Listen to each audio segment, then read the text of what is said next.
Hello my friends, how are you? Видеоны толық көрмес бұрын менің каналыма тіркеліп лайк басып қойыңыздар. Бізде бүгін көптеген аккаунттарда, көптеген профильдерде кездесетін қателікті жөндейтін сабақтар болады. Бірінші, университеттегі курс деген сөзді білдіреді.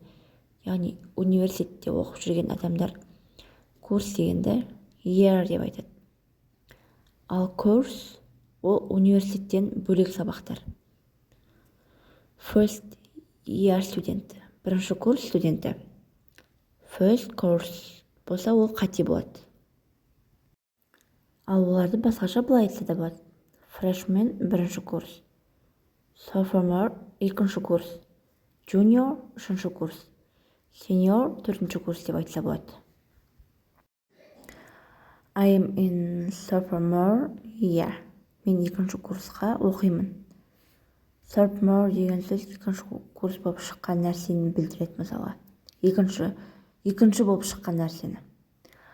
Singer's sophomore album. Әншінің екінші альбомы.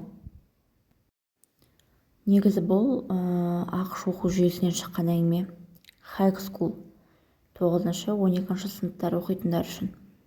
Осы жердегі 9 сыныптарға freshman, 10 сыныптағыларға sophomore, 11-12 сыныптарға junior, senior деп атайды. Бірақ бұл атаулар колледж, университет студенттеріне қолдануға болады. Студент, жалпы мектеп, колледж, университет оқушыларына бірдей қолданылады. Достар, мен бұның барлығын айтқан себебі, мысалға кейбір адамдардың инстаграмдарына немесе тиктоктарына кіріп қарасақ, қате жазады бірінші курс студенті дегендерді.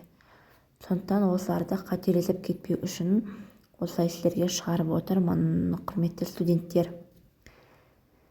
Енді менің айтқан нәрселерімнің барлығы пайдалы болса, менің каналыма тіркеліп, лайк басып, пікір қалдырып қойыңыздар.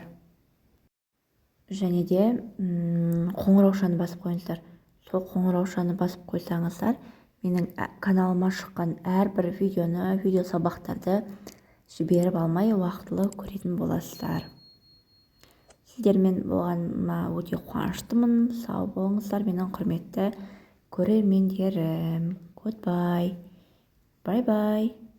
Тіркеліп қойыңыз, ұмытпай.